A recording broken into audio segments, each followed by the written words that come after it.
ceremonies. We're going to have a little ceremony.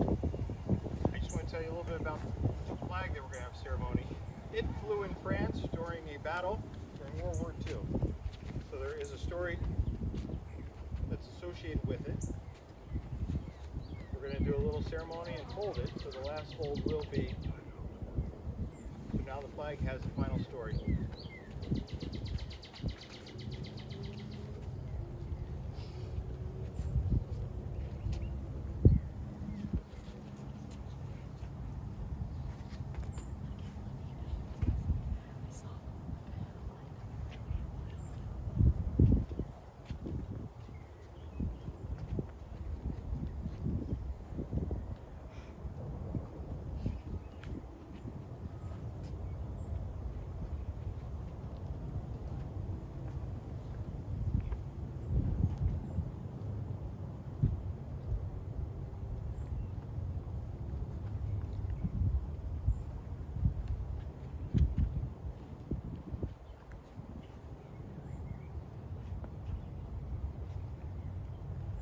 Group attention.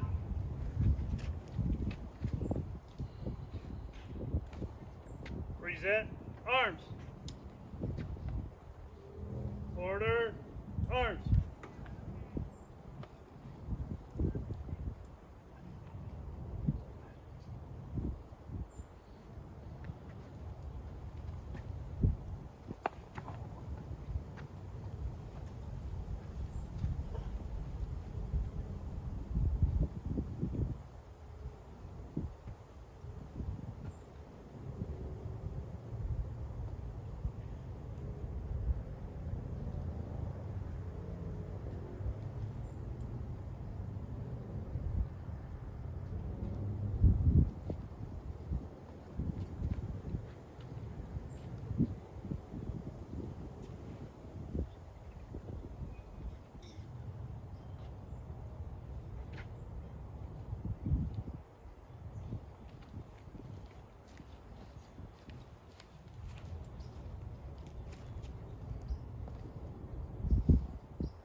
Group attention. Present arms.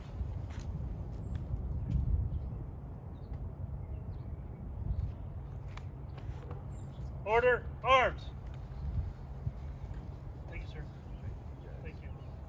1 second. So we have a couple of guests.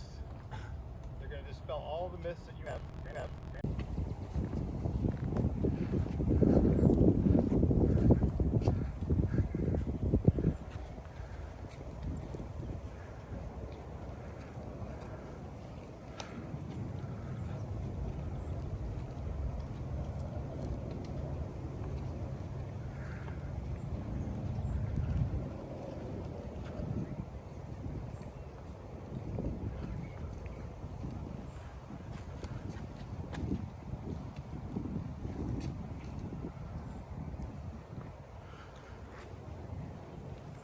Group attention.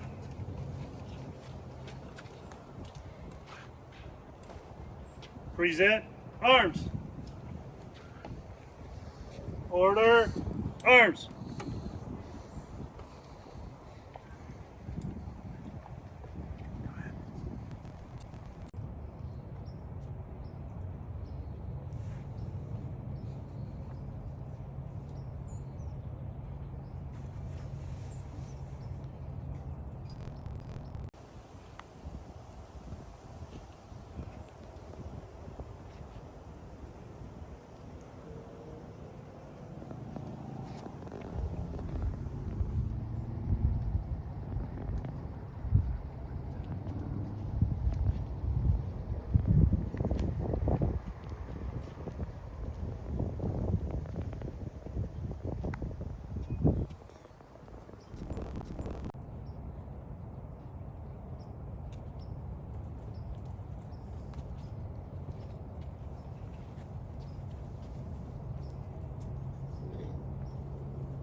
Group attention.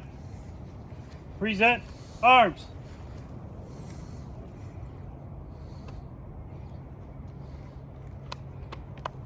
Order arms. Order arms. Thank you, sir. Thank you, guys. Thank you. So we have a couple of guests. They're going to dispel all the myths that you have. You've been here for what? About 4 months, so I'm still in training. Yeah, so we're happy to talk about any questions you might have about the tomb. You know, we're here all day and all night. Lots of crazy stuff happens in the cemetery, so happy to answer whatever questions you might have. How long's your tour? It's typically about 2 years. You go through training for about a year. You earn the title of Sentinel, and then from there you're expected to train your places. You want to get a beer after this? What'd you say? You want to get a beer after this? Oh yeah. Are you guys allowed to drink beer? Yes. No, you can't. Not on shift though, of course. Oh, this is their army. So how long each day are you on guard? 26 hours a day. So we work a 9-day work schedule. There's 3 different squads that cycle through guarding the unknowns. The entirety of the tomb is 1 platoon, right? We split that into 3 different squads, separated by height. And we work 26-hour days, 26, a little bit of overlap on each end so we can clean the area that we work in. The oncoming relief can gig it and accept it in the morning. We switch over, command every day at 6 in the morning. But we work 9-day work schedule, so we all work day 1, 3, and 5 of those 9 days, 26-hour shifts. And then we get a 4-day weekend every work week. That's pretty cool, especially in the Army. How many of there are you? It's 1 platoon, yeah. So today, though, we only have second relief working, so there's only about 9 people. So you're the short group? No, we're middle ground. yeah. Our short guys, though, are like, 5'6", 5'8". We do that because it would look strange if we put him next to our tallest guy on first, who's 6'7". So that's kind of weird, right?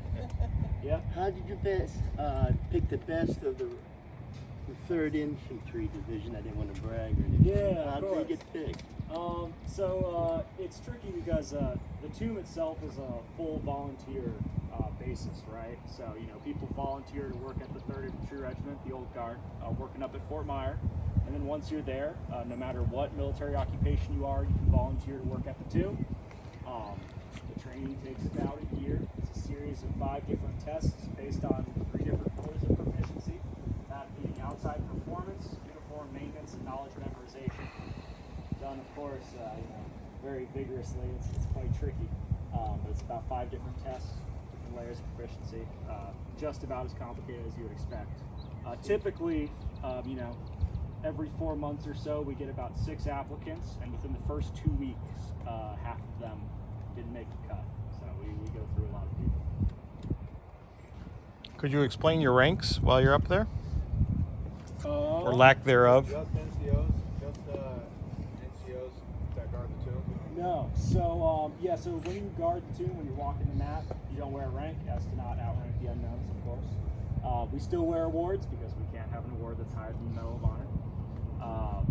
But no, actually, typically the pattern you see is most of the soldiers that come here become sentinels, tomb guards, stuff like that. This is usually their first duty station. So this is usually how they start the army. Of course, we do have more senior guys, you know, people who come in as staff sergeants and whatnot, you know, previous duty stations, and they'll start out changing the guard, you know, doing the weapons inspection, calling the commands, stuff like that. But typically, most of the people you'll see, brand new, just got in the army, they come here, they do the stuff, and then eventually they move on, bigger and better things. They still wear the stripes on their pants, even though if they're not in Yes, yeah.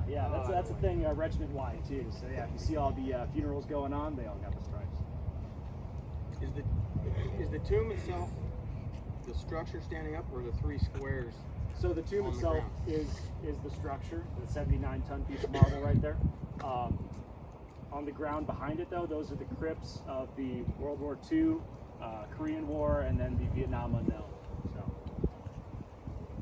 and a lot of people don't realize too that this is not just a national shrine. This is truly a final resting place for soldiers. Typically, like all of our other allies, Great Britain, France, stuff like that, they have monuments dedicated to the unknowns. We have an actual like resting site, but it still is, you know, America's most sacred shrine. Rain, snow, sunshine, no matter what. Always out there, day and night. Yeah. I've watched videos on it. It's like, I'm like, man. It's Approximately how many unknown troopers are out there in the plaza. that had over the years? Okay, that's a lot. So there's plenty of American unknowns in other cemeteries across the world, you know, because previously American soldiers didn't have burial rights to come back to America. That was kind of the big thing about the World War I internment, was this was the first time that we had a full honors funeral for an American unknown, and then an American unknown was brought home. So that's why it was a really big, like, monumental event. Out on the plaza, there are currently 3 unknowns, you know, that being the World War I unknown, World War II unknown, and the Korean War unknown. There was a Vietnam unknown until he was disinterred in 1998 after being identified as First Lieutenant Joseph Lassie of the United States Air Force. There's 3 out there currently, and there's 4,707 unknowns that are currently interred in Arlington National Cemetery. I can't tell you the numbers for all the other cemeteries, so there's plenty. What's the protocol for you if someone gets out of line out there? Are you guys allowed to break and There's shut all, up? Or? Yeah, so there's all sorts of like lines we say, procedures that we go through, movements we do when we need to correct somebody verbally. Typically, the most you'll see is a cameraman who's trying to get some cool angles. They step onto the plaza and it's an easy fix. But luckily, if there was something worse going to happen, it's not just the guy out there you see guarding the unknowns from the mat. Inside of our quarters, we have cameras everywhere. We're all sitting in there watching the cameras. If something happens, we have a whole squad moving out to go fix the problem. So. Are you packing live ammo? Yeah. We got the bayonets though, you know, that'll be okay. Is there any chance any of them will be interred and to do like DNA testing?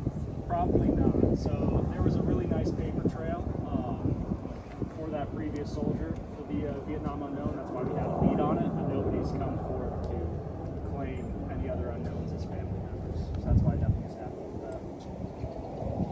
But it's impressive too because, you know, the DNA testing of the Vietnam unknown was done in 1998, right? They DNA tested the body that was interred out there on the plaza in 1984 after being recovered from Vietnam. And all they had left to identify the soldier was remains of the hip bone.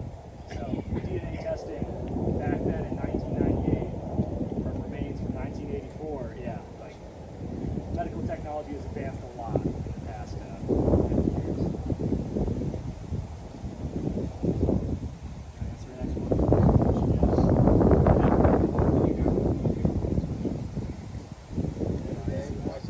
We do them all the time. We're constantly doing uniform inspections, even though it may seem for show, like how the uniform inspection goes during the guard change. He's actually inspecting the uniform, and if there is something messed up on our uniform, we will do what we call a send down. So the guard will get sent down to fix the issue and then brought back up. If it's something so big that it can't be fixed, we'll just send another guard up. We'll have field inspection. Do they get relieved? They get relieved after get corrected. Vigorously Corrected training. Yeah. Are the only males that do that? No. We've had 8 females since 1996. Yeah. I've never seen. I haven't seen one up there. He's a Marine. No, I haven't seen one up there. Sorry. Okay? He's still trying to figure out how to spell DNA. He needs to use a crayon. That's cool. Marie. You guys enjoying the hell out of this, aren't you? Still on diet of crayons. Can't help it. Any other questions for us guys? Is your badge numbered? And Yes. and what happens if you do something wrong?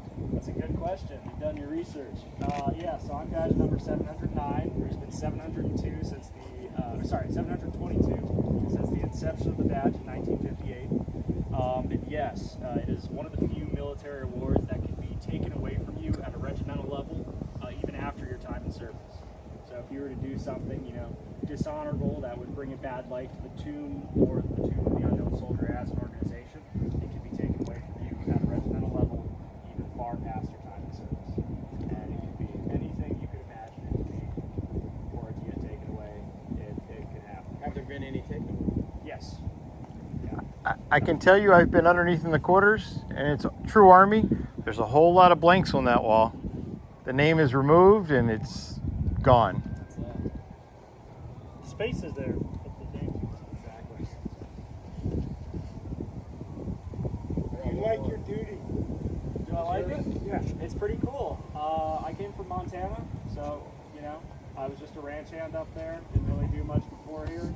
Joined the Army just because. Never thought I would do this. I joined as an infantryman. I definitely didn't do anything infantry. I came here. But it was cool. I thought it was a really sick job. Never thought I would do it in my life. Not the infantry I was expecting. But yeah. What about you? I'm in a P, military Hey, P, so better. yeah. I get a lot of crap for it from the infantrymen, don't worry. Plenty of that goes around for me. But you have hair. I do have hair. That is the plus. I don't have to get haircuts every, 3 days? Part of the job. Well, you're ready. Oh yeah. No. This is just easier. Just cut it all off. It's cheaper too. Part of the middle. Alright, yeah. Can you do this for more than once? So typically they just want you in for 2 years. I've been in for a little bit past here. I've seen soldiers stay here for 5 years straight before. That's pretty crazy. I've also seen soldiers come here multiple times, 2 and 3 times. So typically what happens is be like, first duty station, they'll come here, they'll earn the badge, they'll be a sentinel, right? And then they'll come back years later, when they're like a staff sergeant or above, and then they'll take command of the platoon. They'll be in charge of the platoon or a squad or whatnot. Yeah, I've even come back plenty of times. But that's what's cool about it being a full volunteer basis, especially Fort Myer. You can just volunteer for Fort Myer, and they'll take you. The moment you say you want to be in the ceremony, it's over. All right. Thank you very much. Thank you guys. Yeah. Thank you.